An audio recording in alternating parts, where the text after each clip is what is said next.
There's a razor-thin line between the order of the world and absolute chaos. My name's Harry. I'm 22 years old. I'm a pretty energetic person, I like to think. My cancer journey started back in 2011. I was about 10 years old when we found out my mum was pregnant. It was just amazing to think, oh my God, we're going to have another person running around this house. The stage that we found out about my mum's cancer was basically during her first set of ultrasounds for the baby. They figured out pretty quickly that it was ovarian cancer. And from there, it became a question of what we can do, what we can't do. The toughest parts of that was watching my dad and watching my mum almost come to terms with the fact that our brother probably wouldn't last.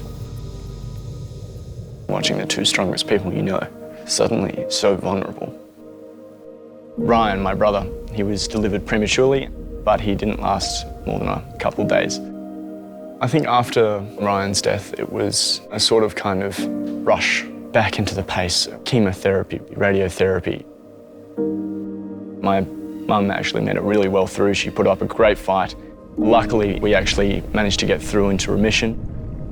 She ended up cleared of cancer and she is definitely still with us. And that is something I'm eternally grateful. My younger sister, Lexi, for her it was an unimaginable experience, being the younger child in this situation. I felt soulless for a long time. I don't think I would have been able to deal with it if it wasn't for Canteen, because coming into that was just a watershed moment in my life, to come in and actually have people that could actually relate to where I was. It's like your whole world just explodes open again, because you suddenly realise that you're no longer alone. I'd gone to a huge amount of events with these guys, and I went to camps, and I got the chance to go to Kalgoorlie, and that was insane. By the end of it, I know there's 10 people that I can always phone who will just sit there and help you smash down these walls, break them down, and open you back up to the world, because suddenly you know the grass is green on the other side. And it's so much better.